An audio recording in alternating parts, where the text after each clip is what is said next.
My name is Scott Miller, and I am here with Offensive Computing.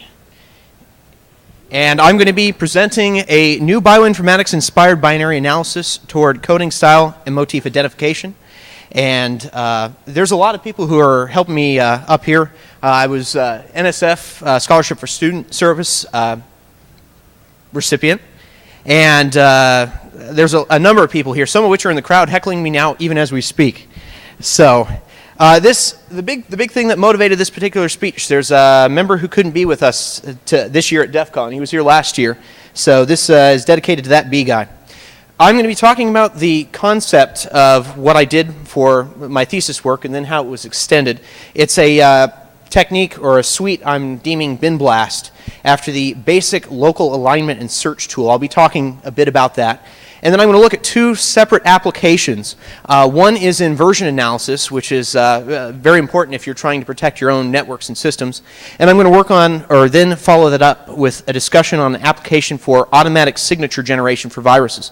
All of this, everything you're going to see in this presentation is just in preliminary work. It's the actual development of the system was highly theoretical, required a lot of testing, proving, and validation. But even at the end of all of that, unfortunately, right now the code is just at a prototype stage. So I'm in the process of stepping this up and going a number of different directions. So at the end, if I don't get to field your question directly, I'll be down in the corner over there, and I'd more than like to hear your input. So as I kind of started off the speech, our current policy to defense, at least on a larger scale, is that we have various policy, software, and hardware that are trying to keep our systems clean and secure. The bad thing about this is that when a new exploit or new threat or something new comes out, if it's done well, it's going to require some patch to that system. It's going to require a change in policy. It's going to require changes in firewalls. It's going to require changes in hardware. And the problem with this is that any time you make a change in a very complicated system, you're going to have to verify that this patch on the system has actually done two things. One, fix the problem that it was supposed to fix. And two, actually not create any additional problems. And as I'm sure all of you know, this is a very, very difficult proposition. And worse than that, not only you have to do all this on your own, but the time that you have to be able to verify and validate all of these patches is decreasing very, very quickly as motivated threats, I suppose dominantly by monetary concerns, are basically finding profit in your inability to fix and repair your system. Long and the short of it, the very tools that we're using ourselves right now to defend ourselves are contributing to the very problem. So, well, what can we do about this? Well, there's a number of things we can do. One approach, I suppose, is just stick our head in the ground and ignore it. Another one is to actually start trying to take a more proactive approach to the defense of our security networks. So, as far as being able to do this, we need to start considering when we bring code onto our system, what sort of function does it have? And fortunately for us, this sort of functional analysis from various codes is nothing new. In the biology world, they've been having to deal with this for many, many years now. And a lot of our new cancer drugs and research is the result of some very, very good work that was done in the early 90s. So kind of fun here to draw, this is the analog that actually I was using for all of this work that you're seeing today. And that we have the code, your genetic code in every one of your cells, is eventually transcribed from DNA to RNA, and then it's translated from RNA into various proteins that allow you to stand, and further these proteins enable you to form bones and all sorts of stuff like that. What's very interesting is that this is not in the least bit a conservative process. At every step, when you go from DNA to RNA, there is a lot of information that gets cut out. And when you move from RNA to proteins, there is again a lot of information that gets cut out. So with respect to functional analysis in a biology domain, you're given a protein, all right? Well, what section of my genetic code actually coded for this protein? Well, geez, that's a good question. It's a very difficult question, too. But it's kind of interesting because we've got the same sort of situation when you're compiling source code. Because when you go from source to object code, well, you're losing something. And when you go from object code to linking into an executable binary, that process too loses a lot of information. And that linking step may be compounded by additional packers and encryptors and all of this stuff, which basically serve only to remove more and more information. So it becomes harder and harder to sort of look at the original function given the final product. So one of the ways that the biology domain has come up to address this particular problem is, as I said earlier, a tool by the name of the Basic Local Alignment and Search Tool, which was developed by Dr. Carlin and Dr. Altschul back in 1994 was when the paper was done. And superficially, all it is it's a scored string matching algorithm. So we've got a quick example at the bottom here, and you can see we're going to do an alignment of two words. Let's say if the characters match, we're going to add one. If the characters differ, we subtract one. So it goes along, and we're adding stuff up until we reach what appears to be a local maximum of 4 because THES and THES match. And after that, it starts to taper down. So this kind of brings up a couple of important points. The BLAST algorithm is actually an approximation. It's trying to come up with a local minima for this, basically find the string that has the highest match. But it's also important that it doesn't try to match everything in the entire string, because then you basically get back trivial answers. You'd say, well, does this file match this file? And it would come back and say, yes, which is not unto itself entirely useful. So under the covers, the entire process is funded on a first-order Markov chain model, which makes an assumption that is not up on this slide, but it's kind of important to know. And that assumption is made, because it is a first-order Markov model, that the choice of the next instruction is not dependent on the choice of the previous instruction. I have very, very good reason to believe that this is not the case. There are certain sections, compilers have automatically generated code, so it handles certain sections like structures and this and that, and every compiler has its own little way of saying, all right, I'm going to take this particular structure access and I'm going to use this set of opcodes, fill in the memory offsets, fill in the registers. It's a template.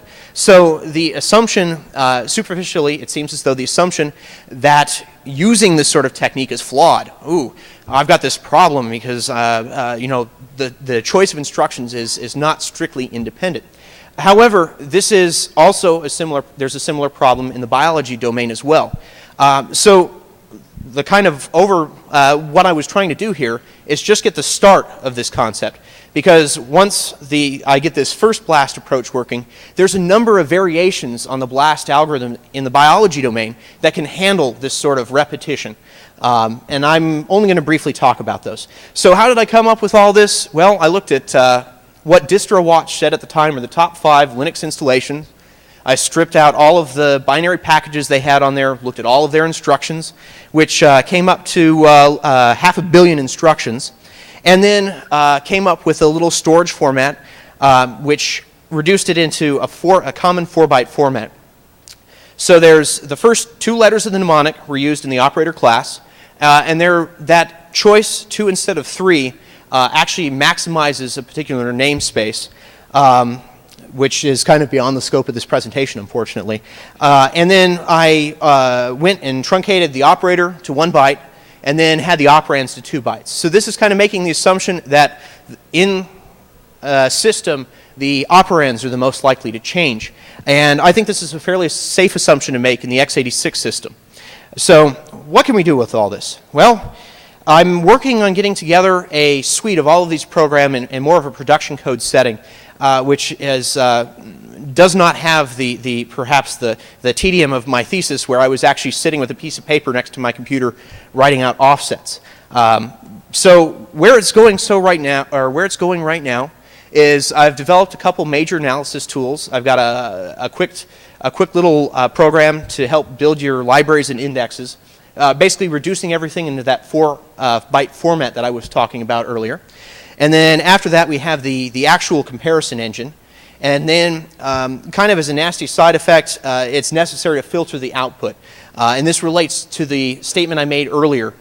Because the input is not random, the input choices are not random, there's a lot of extra interesting stuff that comes out of it.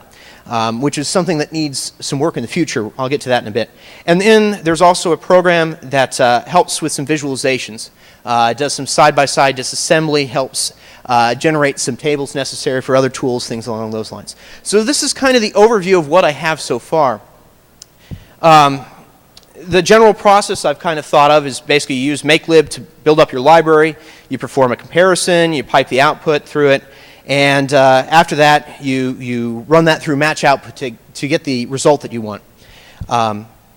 The kind of unfortunate thing of this is anytime you're starting to go from prototype to production code, your definition of what you need to do functionally changes. I spent a lot of time working on a web interface, which unfortunately does not have the utility that I'd hoped it to have.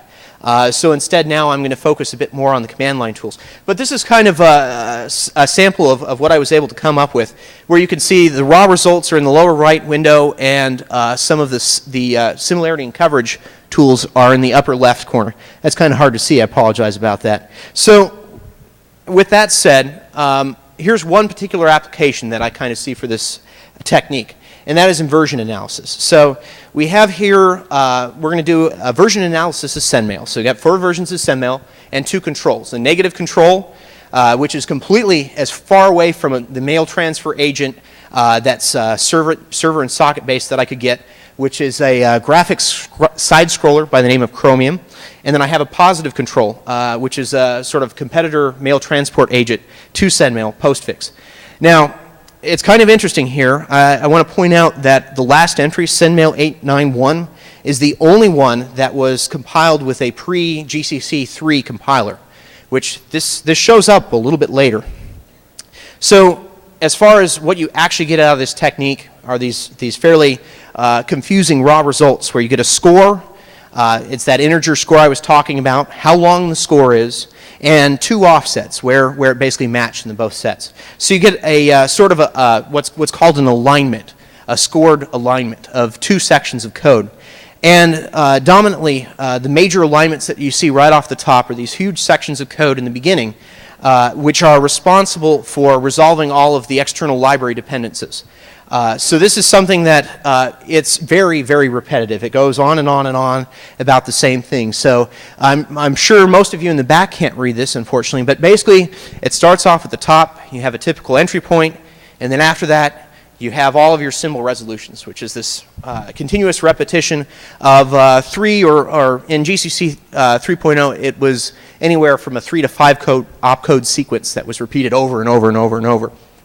So what can you do with this? Well, all right, we go through and instead of considering the individual matches, let's group them into what a coverage. So okay, I have file A and I have some other file I'm going to compare it against. And instead of trying to figure out all of the possible matches, just say, well, how much of file A is included in matches to file B?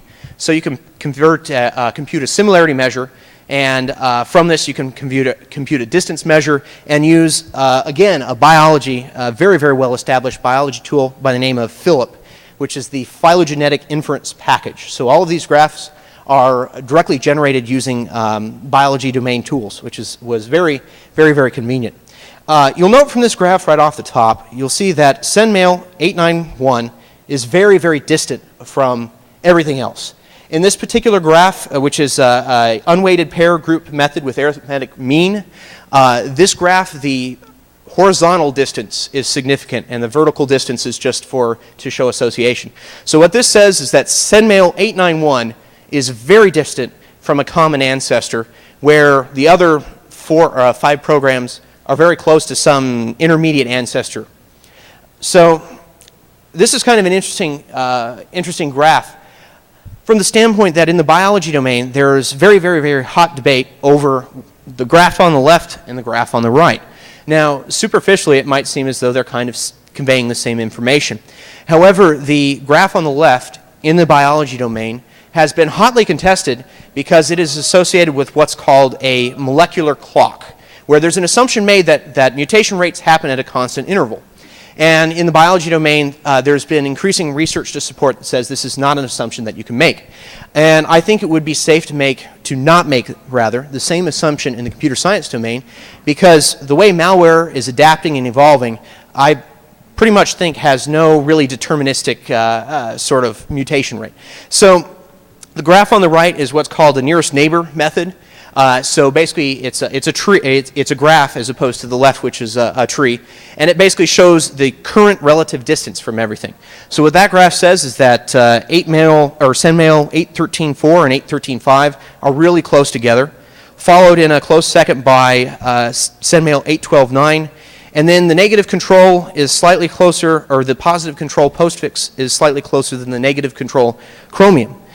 So this is, again, this reflects kind of intuitively, well, duh, this is what we were expecting to see happen. But that's a good thing. I think it indicates that this technique has a great strength. And this is something that I've applied against some other malware approaches. Have I quite gotten to the approach where I've considered 20, 30, 40, 50 pieces of malware and tried to put them in the same graph?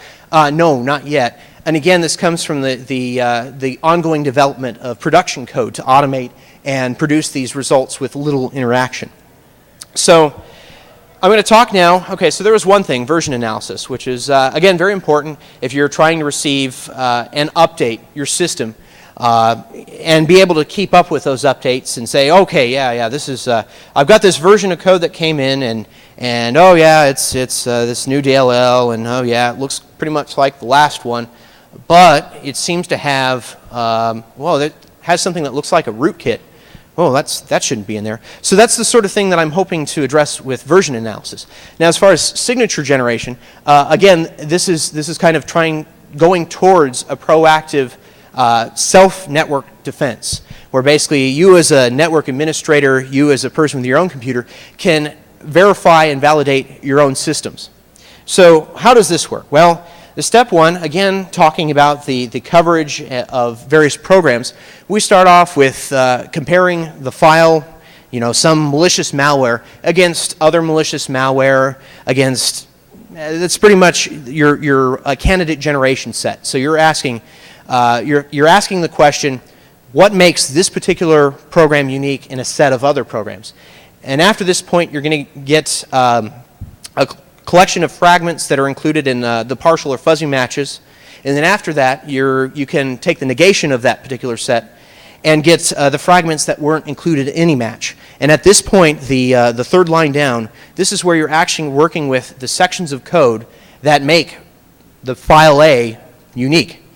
And ideally, to make this system robust and avoid, if you're using this to do antivirus signature generation, ideally to avoid this matching particular things in your host system, in your host operating system, your own applications, you're going to need to do a negative selection, where basically you take all of these candidate set and you run against some universal self set. In this way, you basically remove the candidates that match yourself, and you end up with a selection of programs that, a selection of signatures that match this particular nasty or good thing or whatever as unique. So here's a quick example, and I'm going to do a really brief demo here. And so let's pose the question, what makes Borland compiled code unique? So the way we're going to go about doing this is first I'm going to use a very, very simple code program that will exercise a number of compiler constructs. And then after that, we're going to go ahead and compile this against a number of compilers, Borland, Visual C, GCC, to basically get some set to compare it against. What I'm not going to do is actually run that final candidate generation and negative selection. That is something that hasn't been quite reached yet. So we go over here, and we're cheating already. We have the answers. So we'll start again. So we have basically the output of the bin blast program after it's run through bin compare. So unfortunately, this is very tiny. We will go ahead this way, and that does not make it any less tiny. Oh, unfortunate. But basically what this is showing is it's just showing this sort of four-tuple of results and how they match up. So we're going to run this through a brief program that will run that candidate generation that I was talking about, because that previous result set basically says these are the sections of code that were included in matches to other files. So we're going to run this against through the candidate generation program, and we're going to get out a bunch of possible candidates. So of the three of the three compilers that I compared, the three executables that were generated, these are all of the difference, according to this technique, these are all of the differences that were reported. And you can see this list is not very long at all, not very long at all. And by the way, if you were kind of curious as to what the code was, this was some example code that Chris Eagle had come up with, which basically it's just a short series of comparisons and just some Boolean operations to exercise various if-then-else constructs, switch constructs, very, very simple code. So let's go ahead and say, all right, so we've got this, all right, what's it here?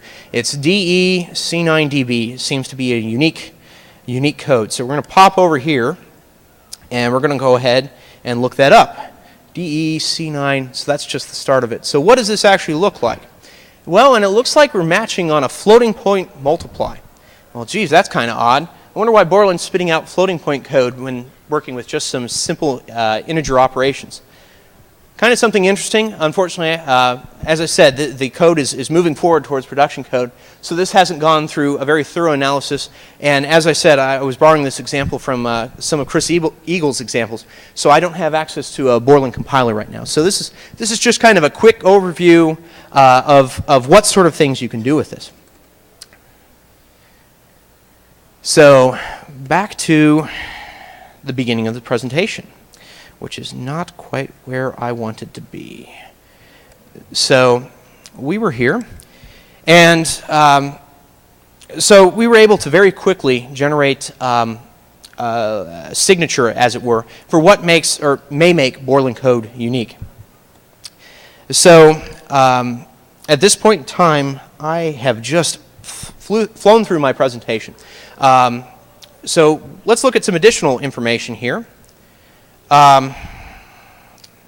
So I mentioned earlier that I'd done some phylogenetic analysis against a couple, anyways, malware codes.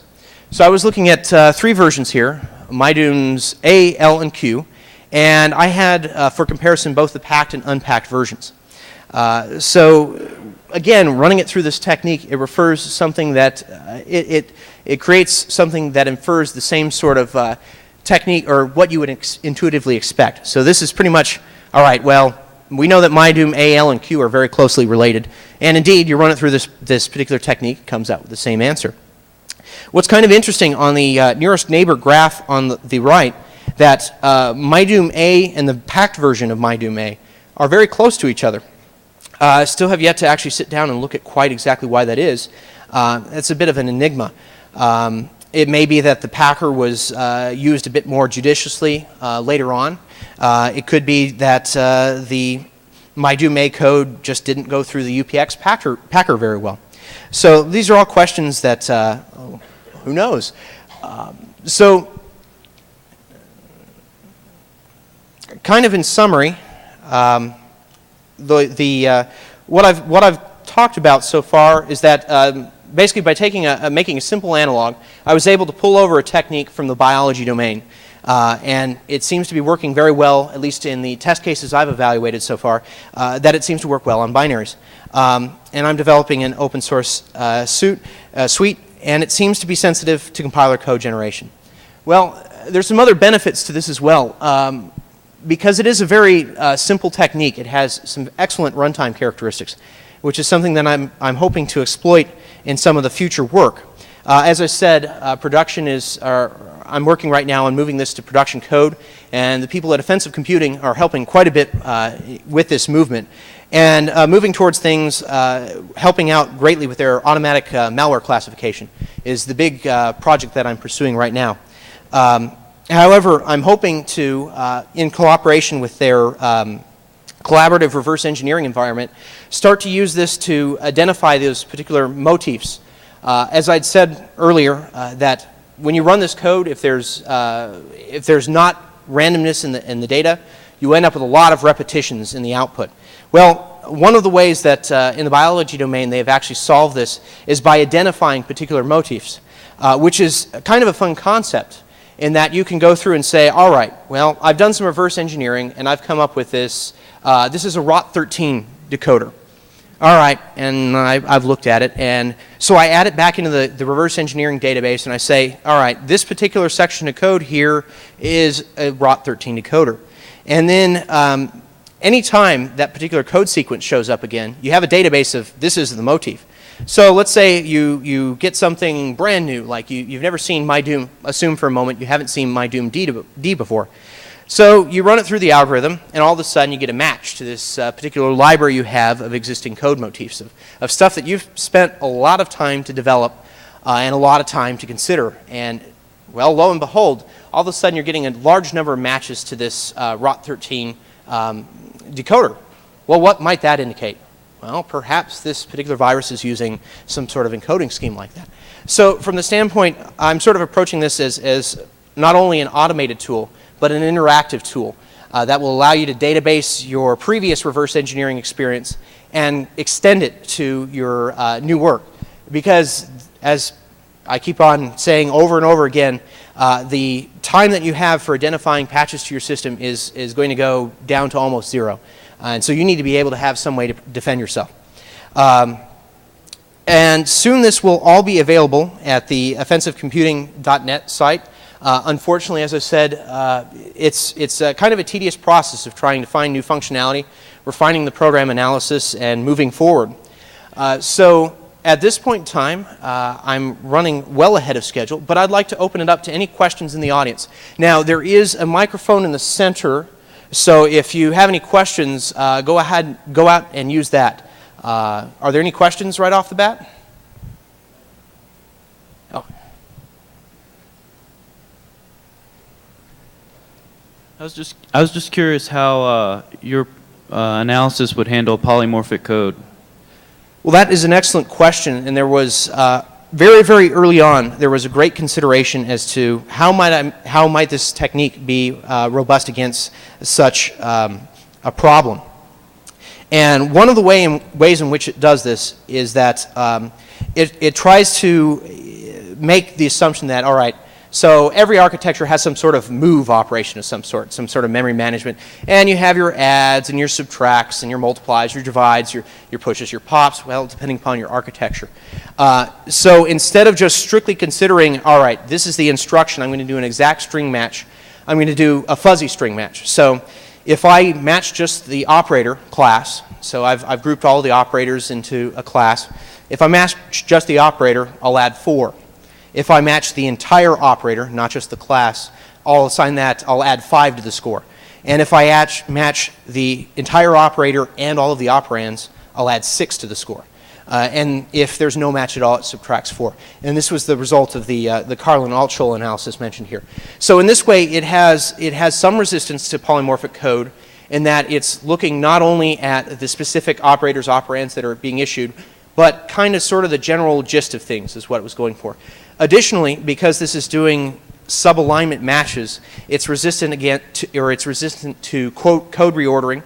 So if you take a block of code, split it in 2, and shift those around the file, it will say, oh, it will match that first part and the second part. So in that way, it was designed to hopefully deal with polymorphic code in mind.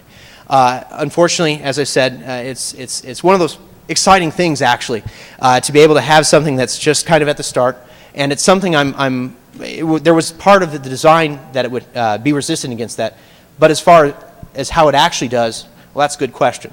I haven't quite gotten to that yet. Does that answer your question? Excellent. Do we have any other questions?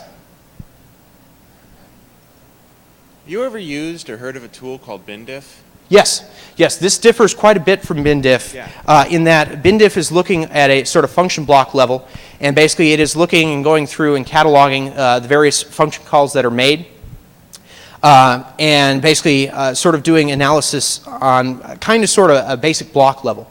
This is actually going one level lower and actually doing instruction sequence level analysis. Yeah. So yes, Halvor's work is actually, I looked at it very, very closely in the development process.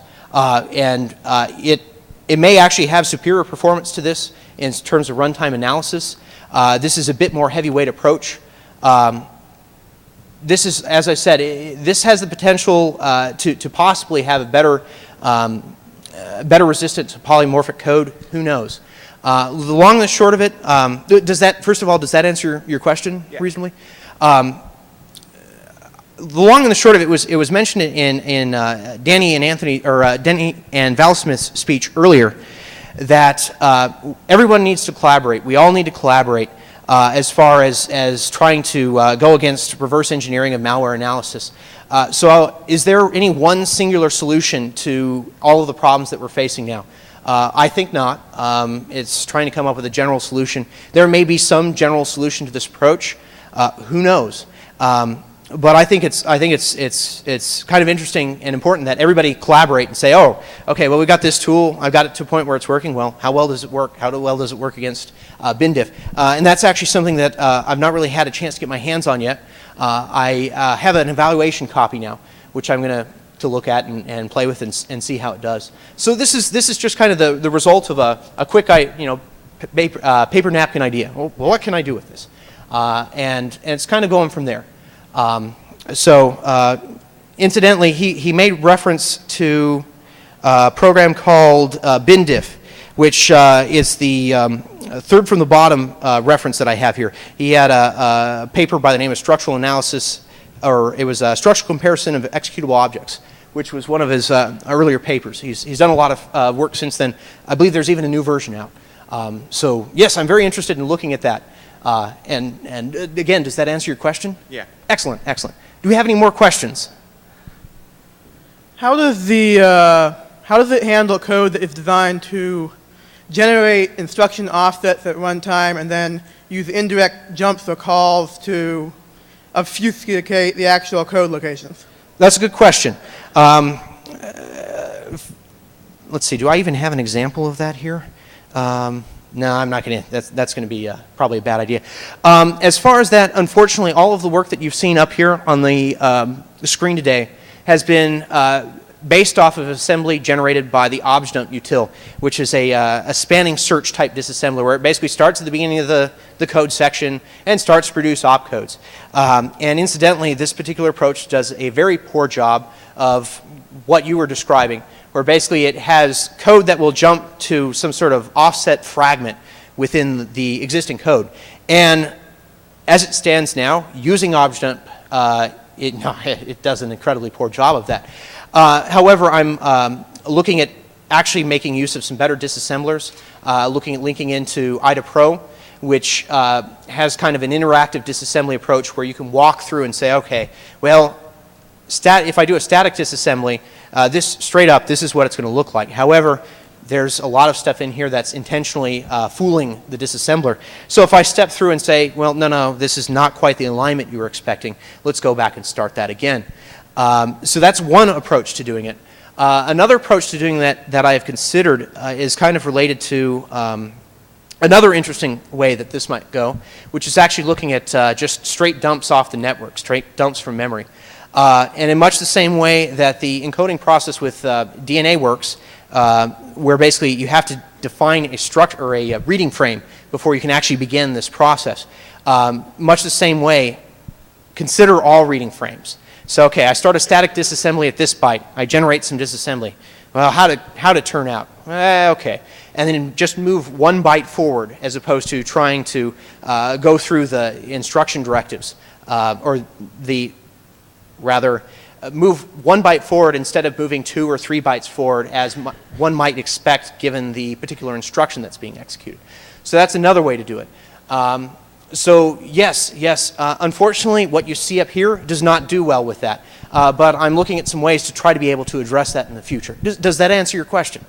Excellent, excellent. Do we have any other questions?